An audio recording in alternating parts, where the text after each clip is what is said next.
A lot of this isn't going to make sense to you, and I'm sorry about that. I'm just going to start at the beginning, with the house.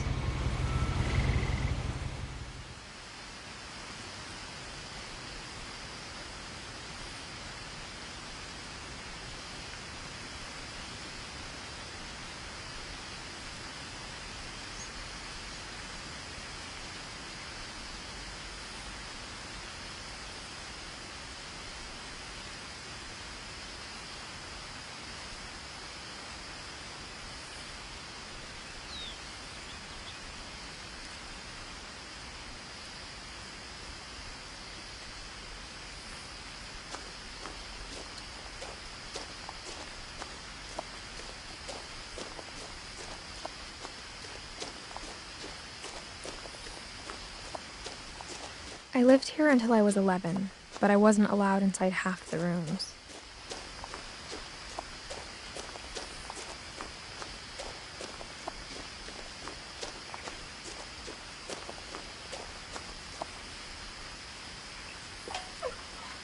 Inside the mailbox were bills from 7 years ago, marked urgent, open immediately.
I hadn't been back since my brother Lewis's funeral.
In her will, my mother left me a key, but didn't tell me what it unlocked. Maybe she thought I'd know. Or she thought that the mystery would be enough to bring me back.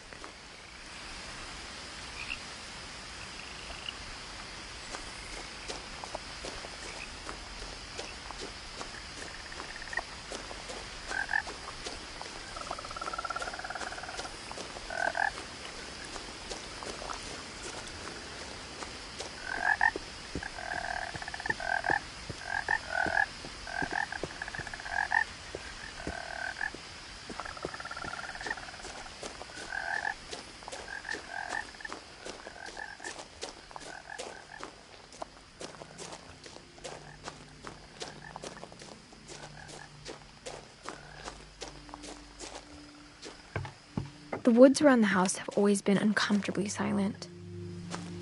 As if they're about to say something, but never do.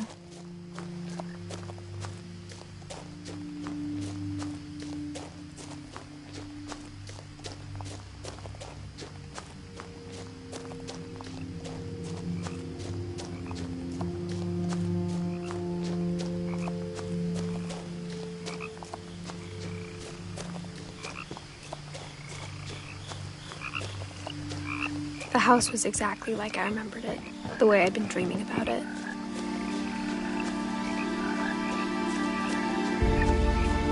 As a child, the house made me uncomfortable in a way I couldn't put into words.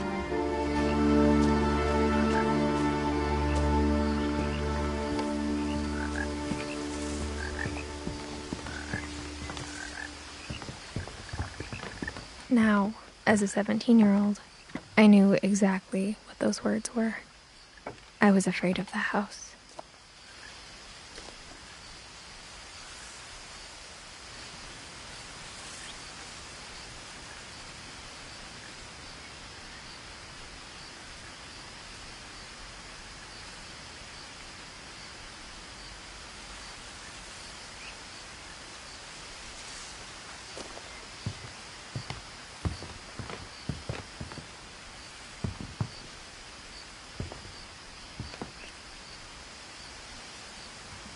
I hoped the key might unlock the front door. It didn't.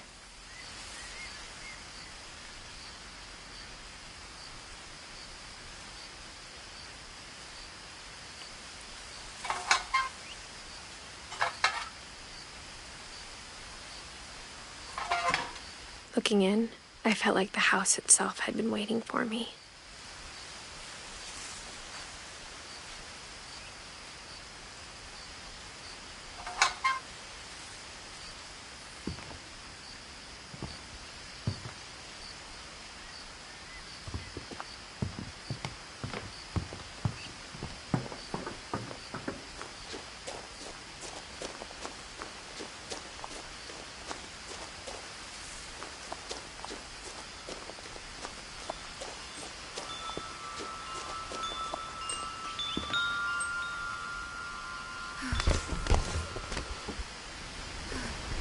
Crawling through the doggy door used to be a lot easier when I was 11.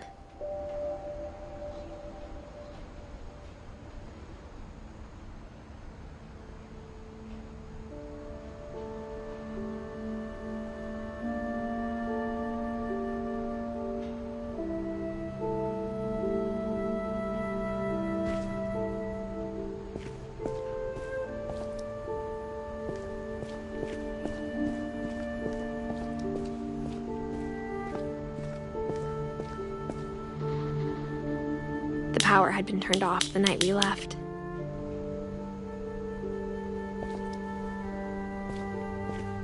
For the first time in years, I felt like I was home.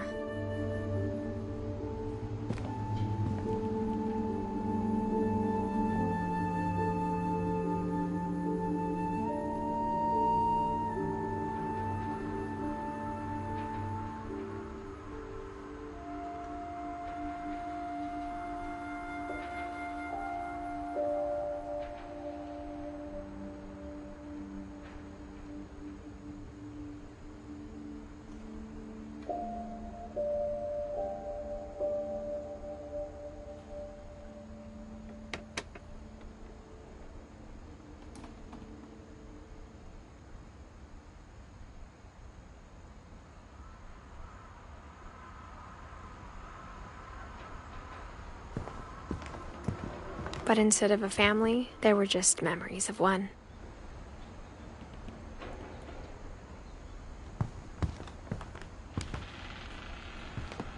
Like how after Louis started working at the cannery, we all got sick of eating salmon. Except our cat, Molly.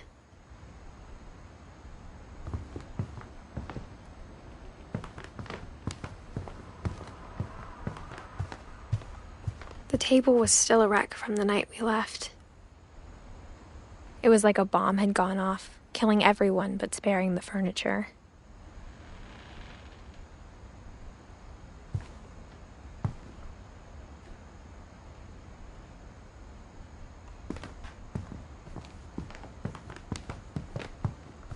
My mom was the only one of us who could imagine Great-Grandma Edie living in a nursing home.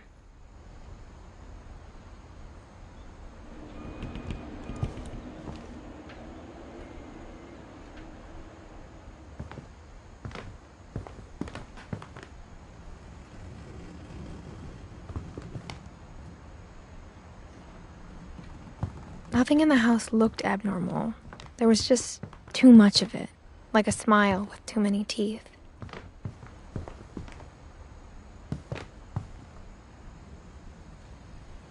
Even the fireplace had a story. Edie told me the bricks came from the original house, after it sank.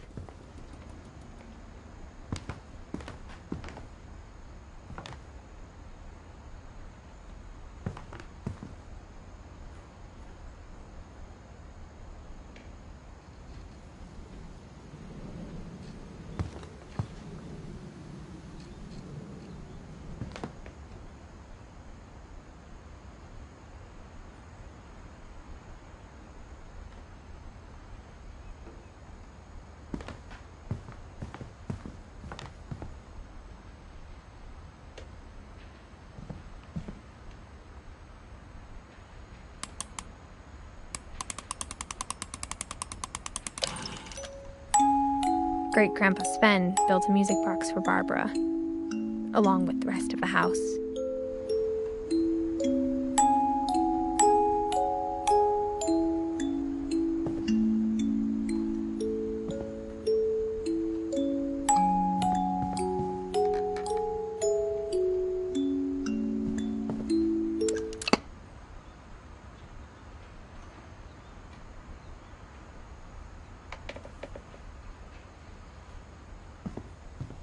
Mom always told me to stay out of the basement, so I wasn't too surprised when the key didn't fit.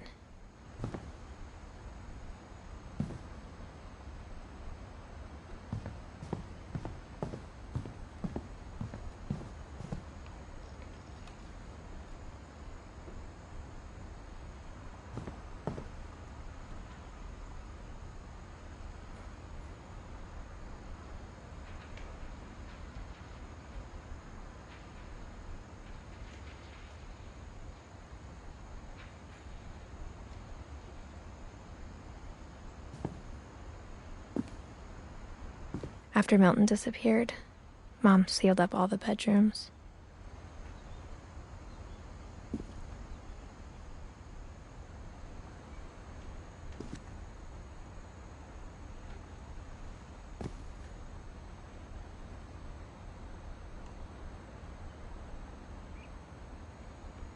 Then Edie retaliated and drilled peepholes.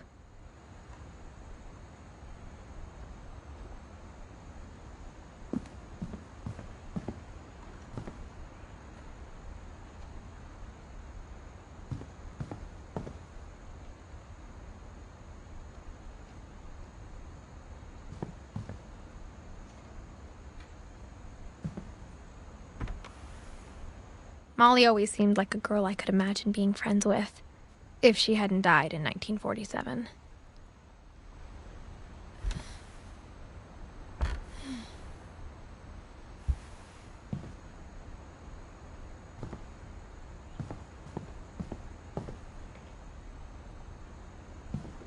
I spent a lot of time playing in Great Uncle Walter's room.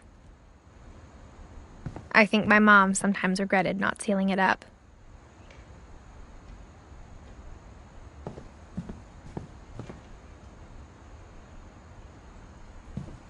Lewis told me there were secret passages, but I never believed him.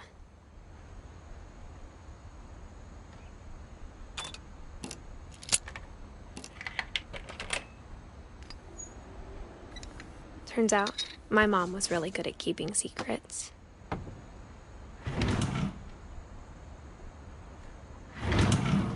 Now it was time to find out what my mom had been afraid of.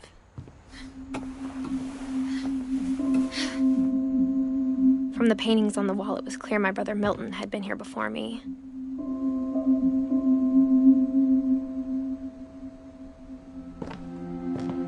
Reading this, maybe it sounds like I had a plan.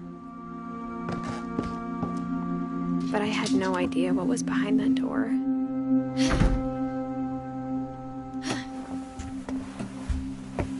Just like I had no idea where all this was gonna lead.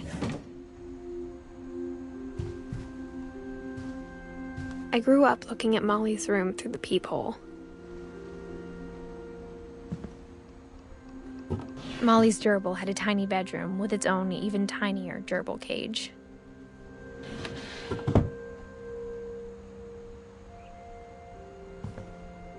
Being inside for the first time, I felt like I'd stepped behind a painting.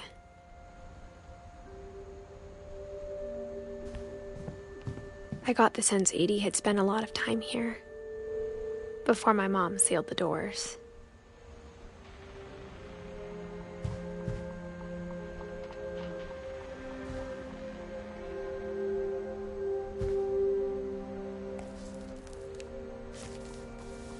December 13th, 1947.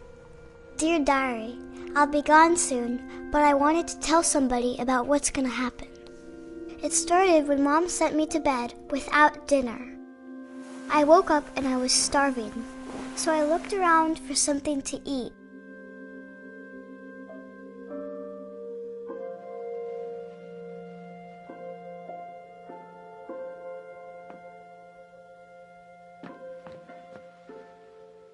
My Halloween candy was all gone.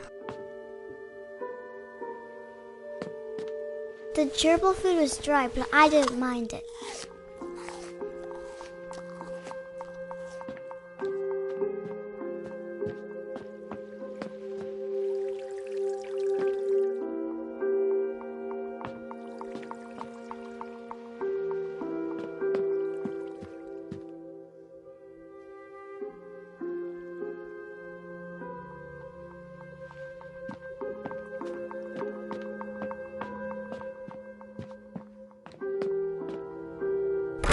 Mom, can I come out now?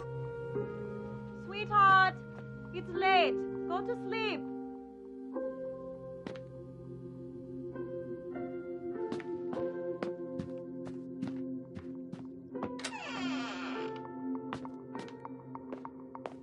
I kept eating and eating.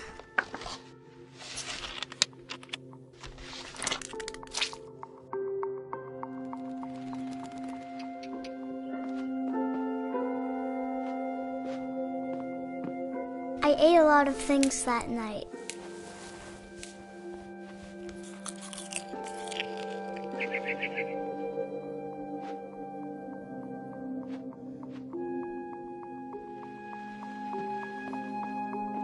Then I heard chirping outside my window.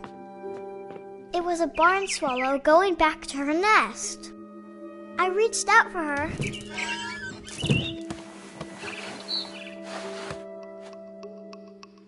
And suddenly, I was a cat.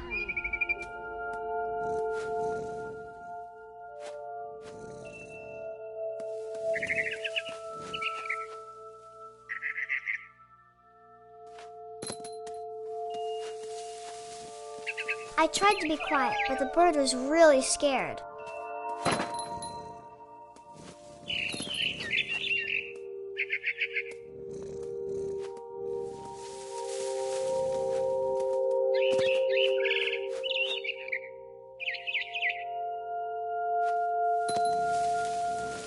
Mom and Dad didn't even look at me.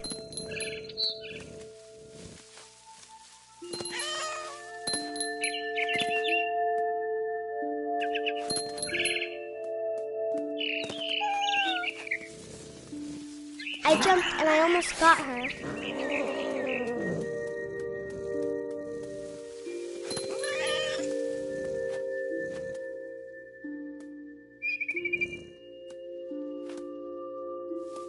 I could tell she was getting really tired.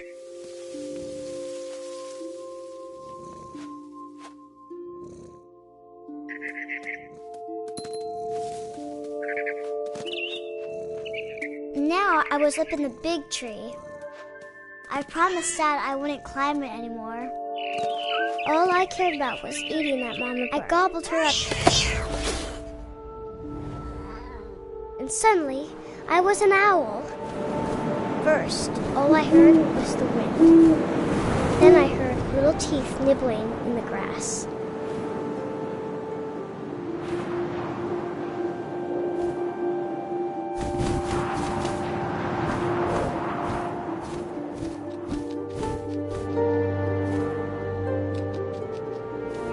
Rabbits.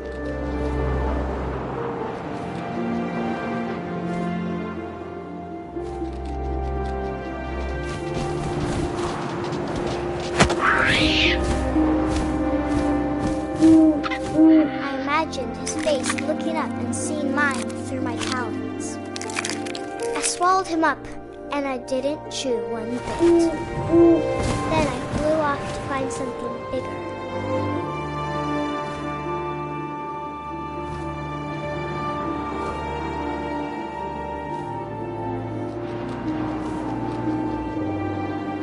A mama rabbit.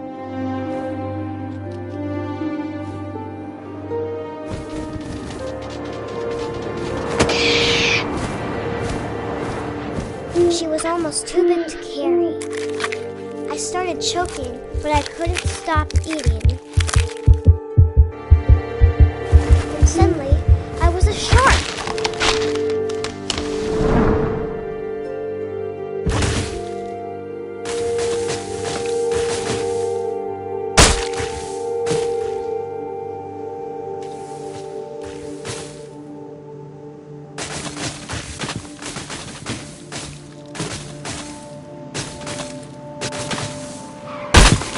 I rolled off a cliff and into the ocean.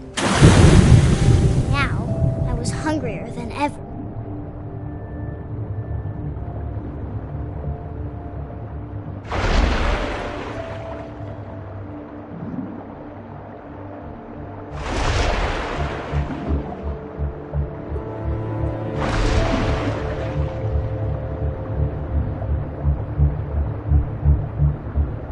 I wanted fat, juicy seals.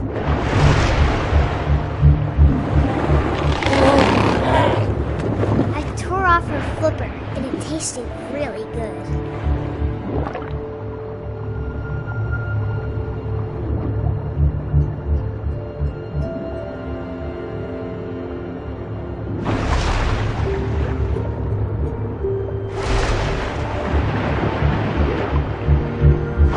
Grabbed on tight. But I was so hungry, I jumped out of the water. When I opened my eyes, everything had changed.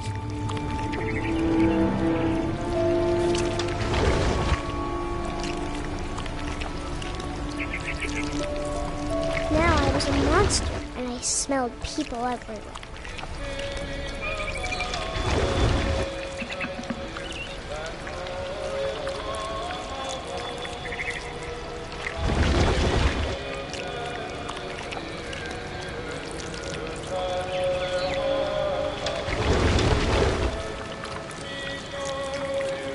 I was big, but I moved real quiet.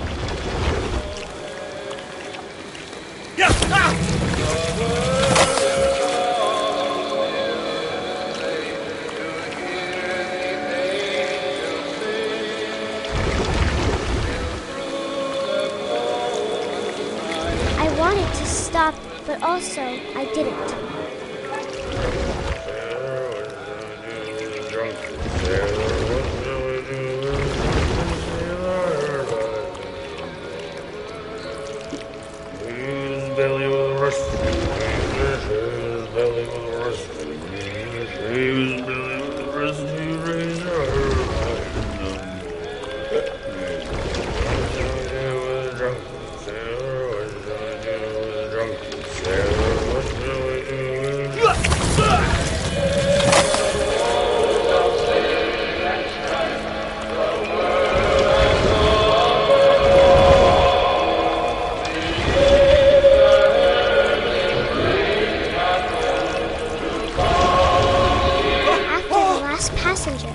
was still hungry. And to cross the water, I smelled something new. Something I had to have, so I swam towards it.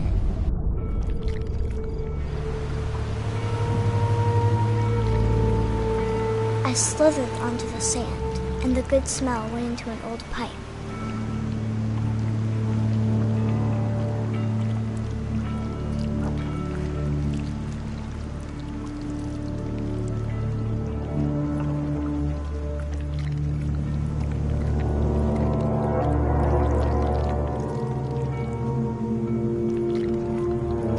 I got closer and closer.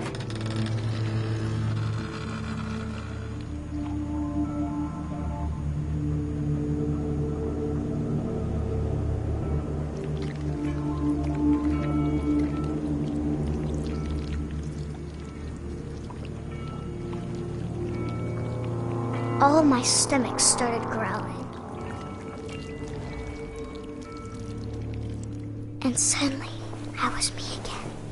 I held my breath for a long time, but I couldn't hear anything. I think it's waiting for me to fall asleep. But it's not going to wait much longer. It needs to feed, and we both know I will be delicious.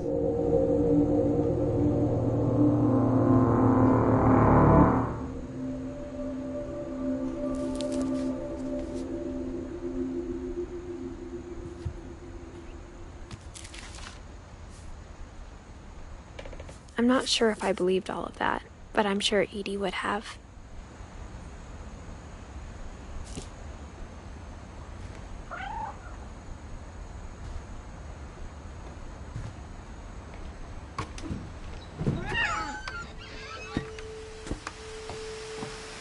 This will be obvious later, but my mom never told me any of these stories. Edie would have, but Mom didn't like bringing up the past. Though, when we adopted a stray kitten, she was the one who named it Molly.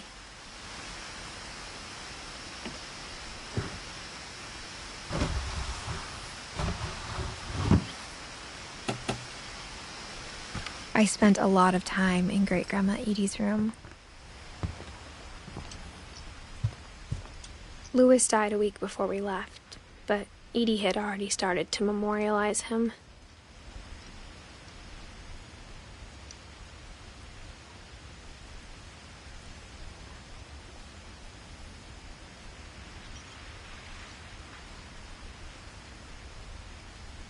Edie knit me a new pair of gloves every year, just in time to replace the old ones.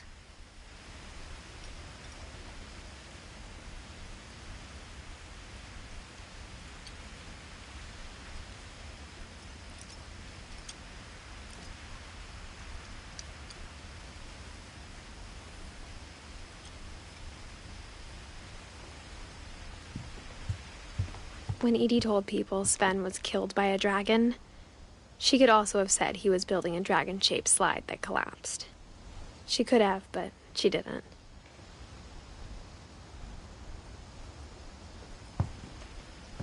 One summer, they evacuated the island, but Edie refused to go. For a few weeks, she was a celebrity.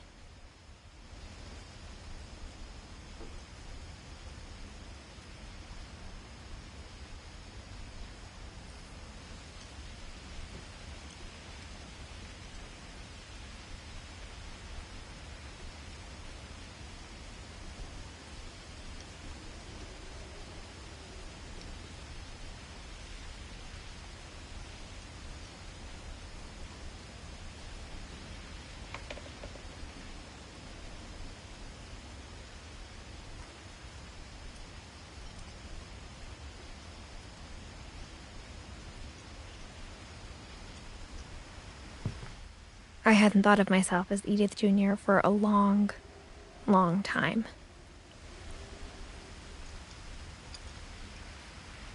Edie gave a big interview about a mole man living under the Finch house. My mom was furious.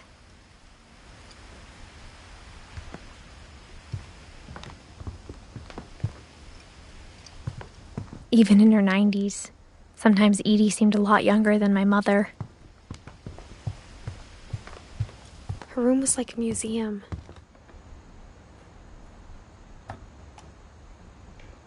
For 500 years, the Finches have been famous throughout Norway for their fortune and misfortune.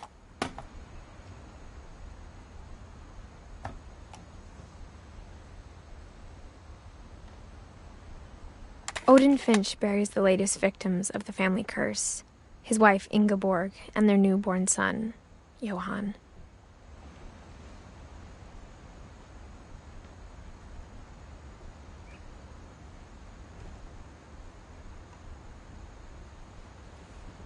On January 7th, 1937, he set sail with his family and his house, hoping to leave the curse behind. But 40-foot waves off the coast of Washington send the house and Odin to the bottom of the sea. Odin's daughter Edith, with husband Sven and baby Molly, step ashore on their new home, Orcas Island.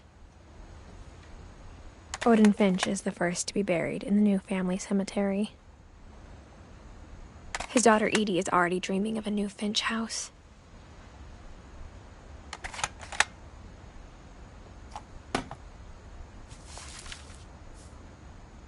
Whatever's wrong with this family, it goes back a long ways.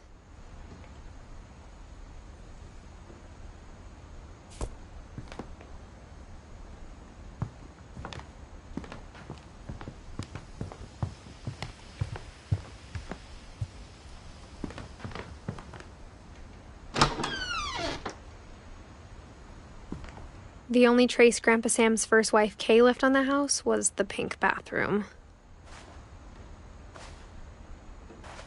It was a pretty big trace.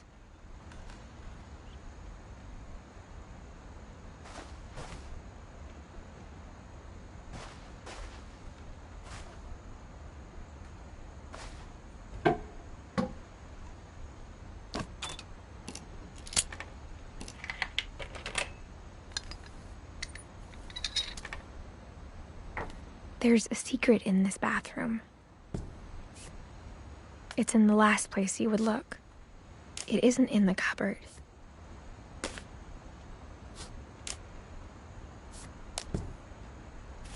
It's hidden in this book.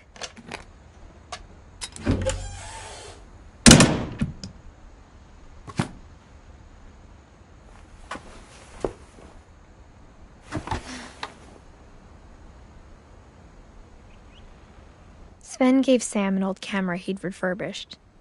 He never put it down.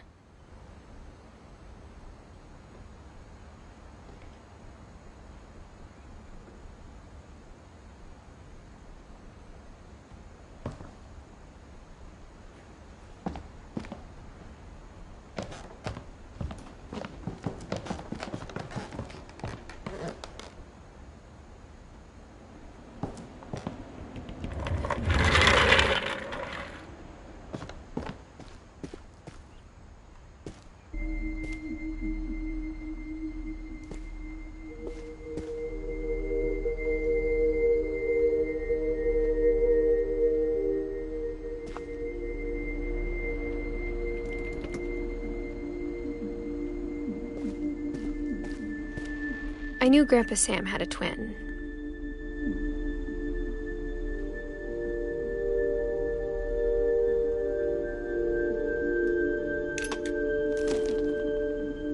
And that he never talked about him. I guess my grandpa didn't like history any more than my mom did.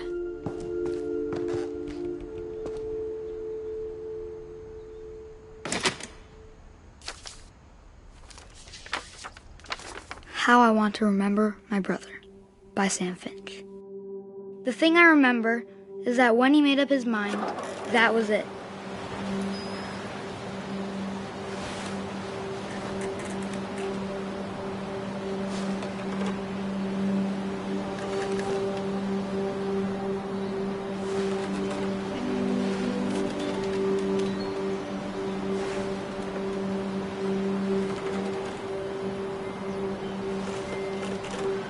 My brother said he'd die before he ate another mushroom.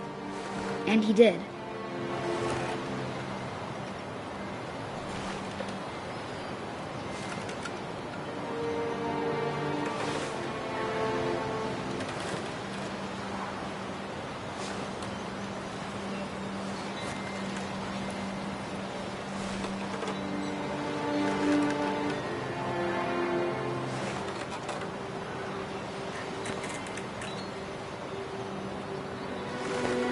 At Barbara's funeral, we swore we'd never be afraid again.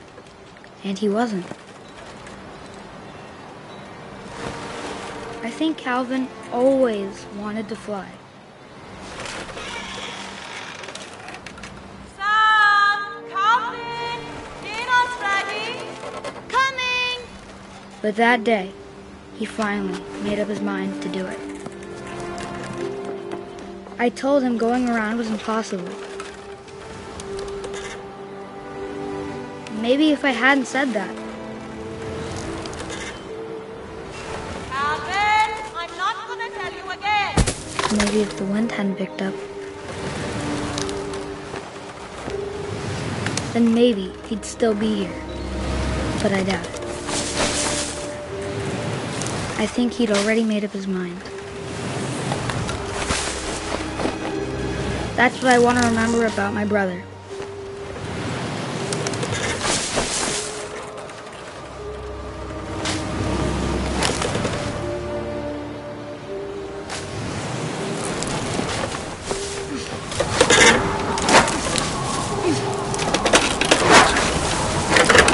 The day he made up his mind to fly. And he did.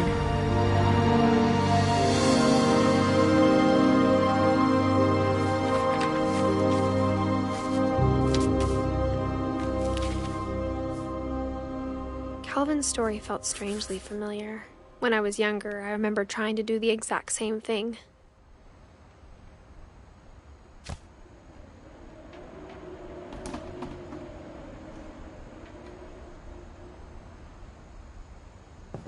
After the funeral, Edie roped off Calvin's half of the room.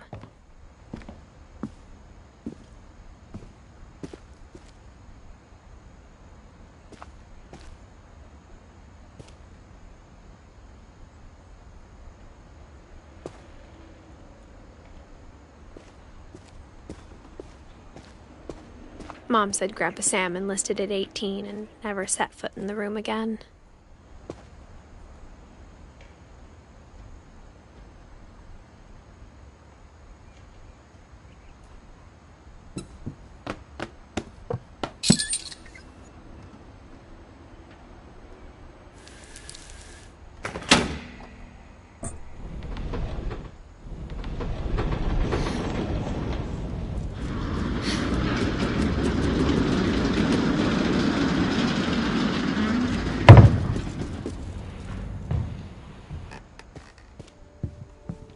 The passages were a pretty tight fit. They'd obviously been built for smaller hands and bellies.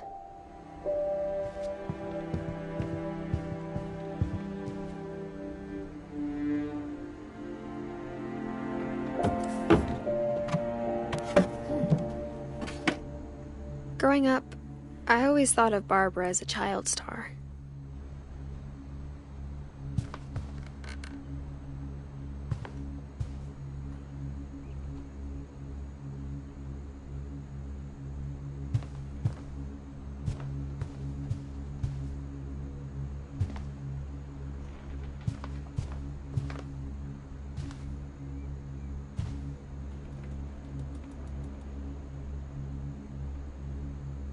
I never thought about how hard it must have been for her afterwards.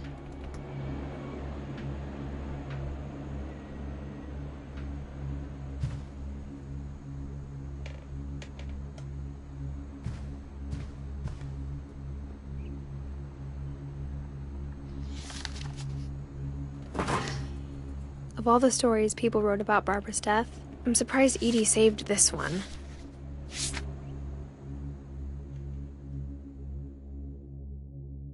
Old Jack here with another ghastly tale inspired by America's most unfortunate family.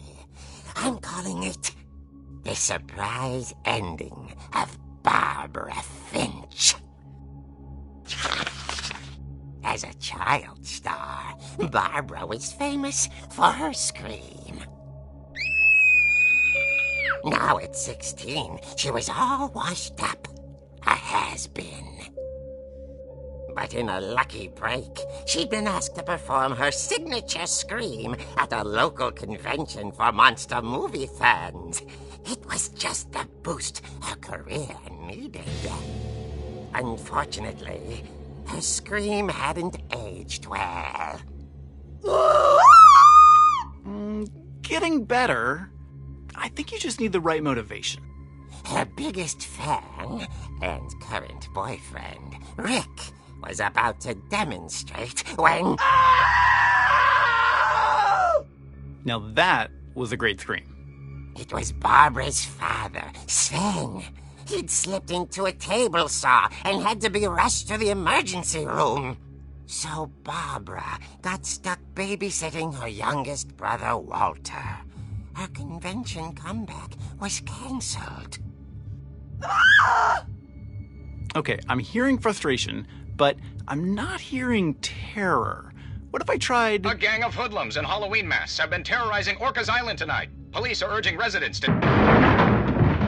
That came from the basement. You're right! Also, I loved your delivery on that. Why is your basement door locked? Because my dad likes making puzzles and secret passages. There's a key hidden in the music box. The secret is to keep winding and winding until finally the key pops out. Thanks, babe. I'll be back in a sec. 20 minutes later, Rick hadn't returned. So Barbara went to look for him, right on cue.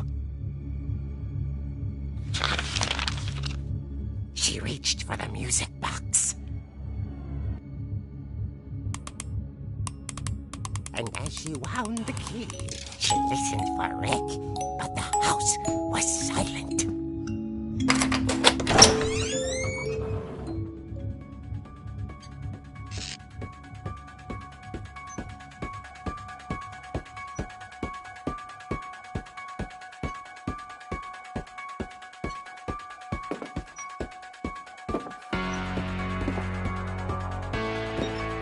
She found Rick's crutch and imagined the worst.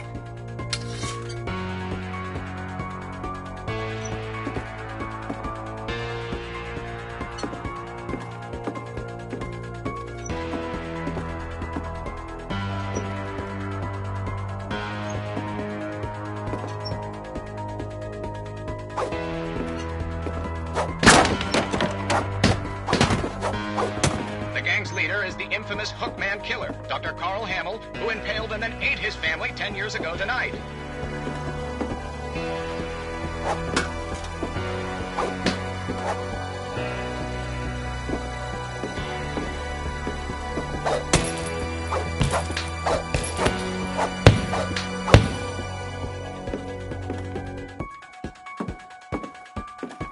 The old fridge rattled and grew still.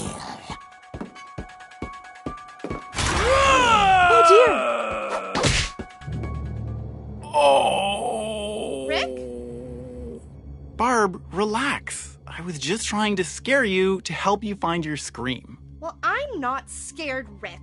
I'm furious. Then act furious. All I'm getting from you now is that you're hurt and confused and you... She threw him out, but she kept a little something to remember him by. Barb, have you seen my other crutch? And she was still holding it when she fell asleep watching the late picture show. Hours later... Barbara! Walter, what's going on up there? Ah! Okay, I'm coming up, but if this is a trick, you're dead, Walter.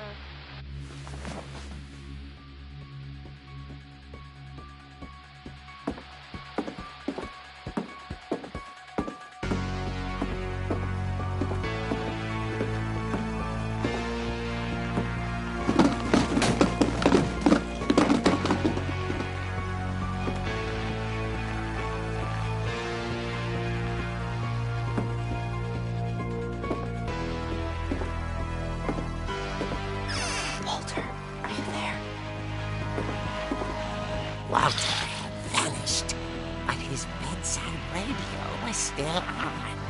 Orcas Island police describe the man as 6 feet tall, with a steel hook for a hand. Residents are urged to lock all doors and windows and notify the police of any suspicious activity. Barbara turned, saw the hookman, and was speechless. He was quite smashing.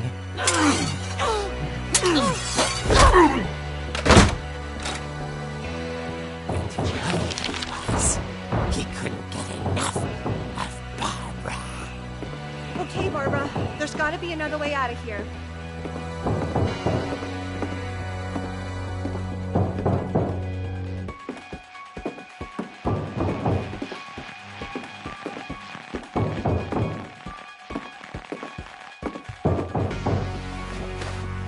That night, she played her part beautifully.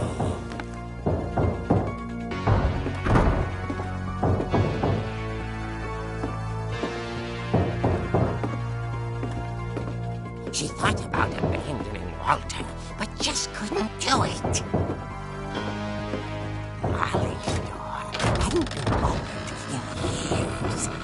The hinges groaned.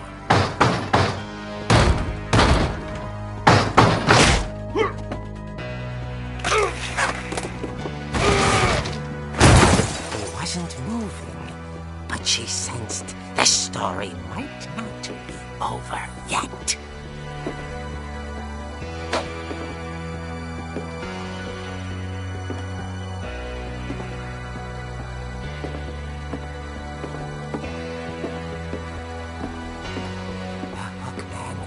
Vanished. She listened for his breathing, but all she heard was...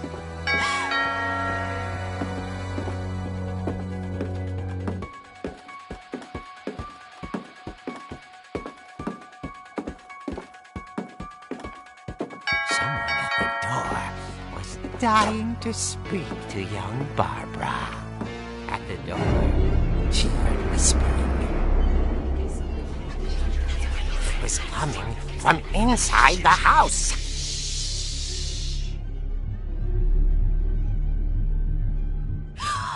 Oh dear. Surprise! Bravo, Barbara! You were wonderful. The monsters had come to surprise her. For Barbara, it was a dream come true. Then she saw what kind of monsters they were, and she realized what was about to happen. She was going to be famous. And with her final breath, Barbara Finch gave the performance of her life.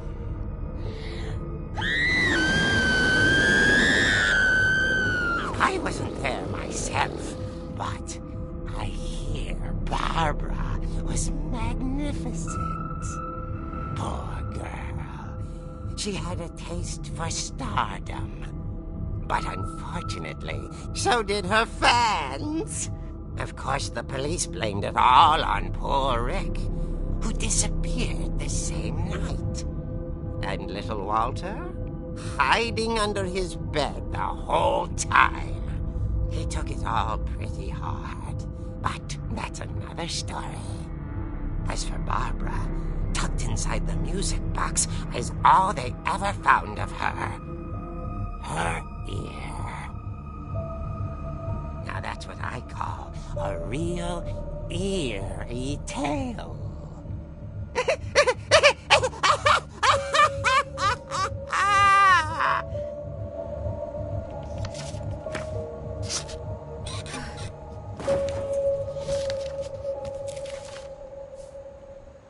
Edie told me all Barbara wanted was to be remembered, as absurd as that comic was.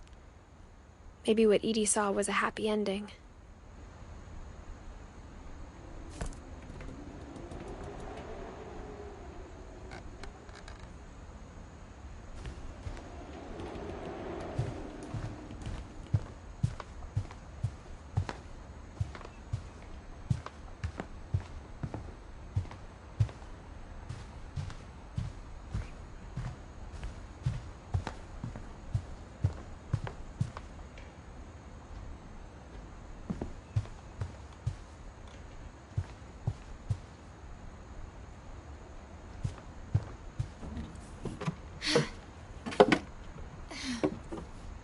I guess now I know why Mom didn't like me playing with the music box.